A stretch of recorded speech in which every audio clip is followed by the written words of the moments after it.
আল্লাহ তাবারাকা ওয়া তাআলা ইরশাদ করেছেন, ওয়ামা খালাকতুল জিন্না ওয়াল ইনসা ইল্লা লিয়াবুদুন, আমি মানুষকে সৃষ্টি করেছি আমার ইবাদতের জন্য। আমরা সর্বদা একমাত্র আল্লাহ তাবারাকা ওয়া তাআলার ইবাদত বন্দেগী করি, এজন্য আমাদেরকে মুসলমান বলা হয়েছে। আমরা সর্বদা একমাত্র একজন আল্লাহকে বিশ্বাস করি। হিন্দু ধর্মে আছে এবং এই পৃথিবীতে আরো অগণিত ধর্ম আছে। সেই ধর্মের মানুষেরা আরো অগণিত গাছগাছালির পূজা করে। আমরা গাছেরও পূজা করি না, অগ্নি পূজারীও নয়। আমরা একমাত্র আল্লাহ তাবারাকা ওয়া তাআলার ইবাদত বন্দেগী করি। আমরা জানি আমাদের মালিক, আমাদের মাবুদ একমাত্র আল্লাহ তাবারাকা ওয়া তাআলা।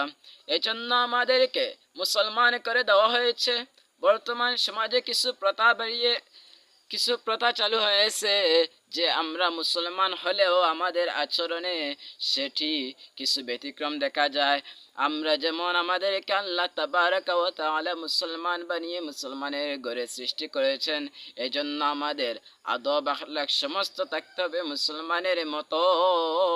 আমাদেরকে আল্লাহ তাবারাকা ওয়া তাআলা আরো একটি উপাধি দান করেছেন, যে উপাধিটি হলো আমরা হলাম এমন এক নবীর উম্মত, যে নবীকে আল্লাহ তাবারাকা ওয়া তাআলা